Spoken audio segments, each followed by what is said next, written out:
பேங்காக்ல நடைபெற்ற ஒரு முக்கியமான மாநாடு, அதிலும் குறிப்பாக ஃபீஃபா உலக கால்பந்து போட்டி தொடர்பான ஒரு மாநாடு.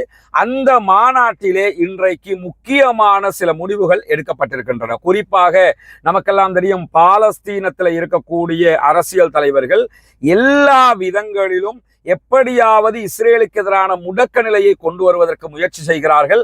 அந்த அடிப்படையிலே அவர்கள் செய்திருக்கக்கூடிய மிக முக்கியமான பணிகளில் என்னென்று சொன்னால், காசா பகுதியில் நடந்து வரக்கூடிய இந்த யுத்தத்தின் காரணமாக இஸ்ரேல் தொடர்ந்து இன அழிப்பை மேற்கொண்டு வருகிற காரணத்தினால் இஸ்ரேலுக்கு எதிராக ஃபீஃபாவில் இஸ்ரேலுடைய வீரர்கள், இஸ்ரேலுடைய கால்பந்து வீரர்கள் விளையாடுவதற்கு தடை விதிக்க வேண்டும் என்கிற பாலஸ்தீனத்தினுடைய கோரிக்கைக்கு ஆசிய கால்பந்து கூட்டமைப்பு ஆதரவை தெரிவித்திருக்கிறது என்கிற முக்கியமான செய்தி இன்றைக்கு வெளியாகி இருக்கிறது. இந்த காசாவில் நடக்கிற அநியாயங்கள் முடிவுக்கு வர வேண்டும், குறிப்பாக இதற்கு எதிரான தண்டனைகள் பலவிதங்களில் அமைய வேண்டும் என்கிற அடிப்படையில் ஃபீஃபா உலக கால்பந்து போட்டியிலே இஸ்ரேல் விளையாடுவதற்கு தடை விதிக்க வேண்டும் என்கிற கோரிக்கைக்கு ஆசிய கால்பந்து சம்மேளனம் ஆதரவு தெரிவித்திருப்பது மட்டுமல்லாமல், ஆசிய கால்பந்தாட்ட கூட்டமைப்பினுடைய தலைவர்களும் பாலஸ்தீனத்தினுடைய இந்த கோரிக்கையை ஆதரிப்பதாக இன்றைக்கு அறிவித்திருக்கிறார்கள்.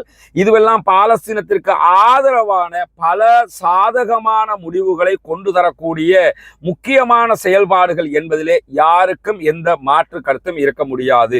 எல்லா விதத்திலும் முயற்சி பண்றாங்க. அரசியல் ரீதியாக முடக்கத்தை உண்டு பண்ணுவதற்கு முயற்சி செய்கிறார்கள். சர்வதேச நீதிமன்றத்திலே தென்னாப்பிரிக்கா பாரிய முயற்சிகளை செய்து கொண்டிருக்கிறது. இராணுவ ரீதியிலான முடக்கங்களை கொண்டு வருவதற்கு அமெரிக்காவிலே இருக்கக்கூடிய மாணவர்கள் பாரிய முயற்சிகளை செய்து வருகிறார்கள். இப்படி எல்லா பக்கமும் நடக்கக்கூடிய முயற்சிகள் தொடர்ந்து வெற்றிகளை தந்து கொண்டே இருக்கிறது. அல்லாஹுக்கே எல்லா புகழும் என்கிற நிலையில்